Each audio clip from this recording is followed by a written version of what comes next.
Hello to all nations, tribes, peoples, and tongues.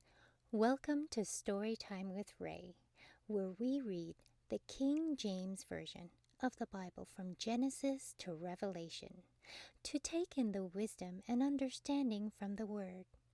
Thank you for joining, and God bless.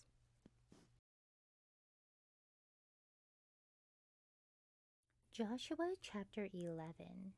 And it came to pass when Jabin, king of Hazor, had heard those things that he sent to Jobab, king of Madon, and to the king of Shimron, and to the king of Ashishaph, and to the kings that were on the north of the mountains, and of the plains south of Chinneroth, and in the valley, and in the borders of Dor on the west, and to the Canaanite on the east and on the west, and to the Amorite, and the Hittite, and the Perizzite, and the Jebusite in the mountains, and to the Hivite under Hermon in the land of Mizpeh.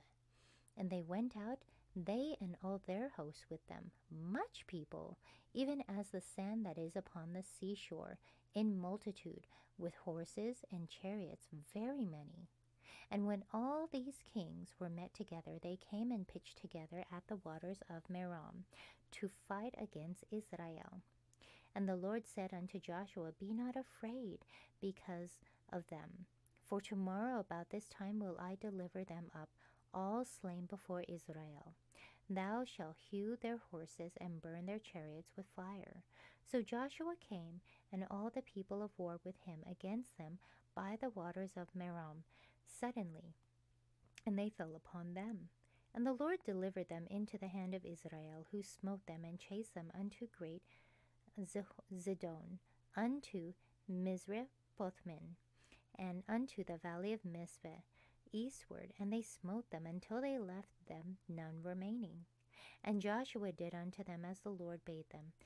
He hoofed their horses and burnt their chariots with fire.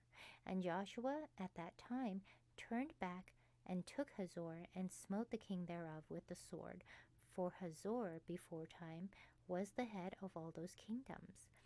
And they smote all the souls that were therein with the edge of the sword, utterly destroying them. There was not any left to breathe, and he burnt Hazor with fire. And all the cities of those kings and all the kings of them did Joshua take and smote them with the edge of the sword, and he utterly destroyed them, as Moses the servant of the Lord commanded. But as for the cities that stood still in their strength, Israel burned none of them, save Hazor only, that did Joshua burn. And all the spoil of these cities, and the cattle, the children of Israel took for a prey unto themselves. But every man they smote with the edge of the sword until they had destroyed them, neither left they any to breathe. As the Lord commanded Moses his servant, so did Moses command Joshua. And so did Joshua. He left nothing undone of all that the Lord commanded Moses. So Joshua took all that land, the hills and all the south country, and all the land of Goshen, and the valley, and the plain, and the mountain of Israel, and the valley of the same, even from the Mount Halak, that goeth up to Seir, unto Baal Gad, in the valley of Lebanon, under Mount Hermon.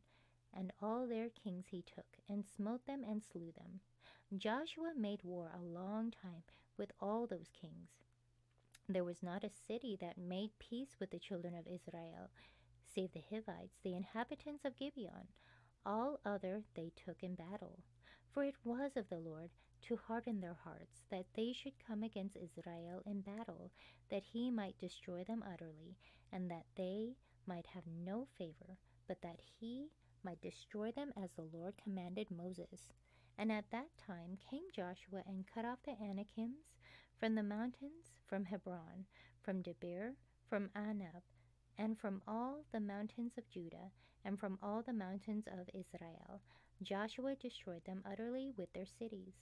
There was none of the Anakims left in the land of the children of Israel, only in Gaza, in Gath, and in Ashdod there remained. So Joshua took the whole land according to all that the Lord said unto Moses, and Joshua gave it for an inheritance unto Israel, according to their divisions by their tribes, and the land rested from war. Thank you so much for joining and listening to this beautiful chapter. I highly recommend it as a personal read. Please join me on the next chapter as we dive in deeper into the Word. If you do love the Word as much as I do, express so by liking, sharing the Word with your loved ones, and even subscribing. And may the Lord bless you each and every day.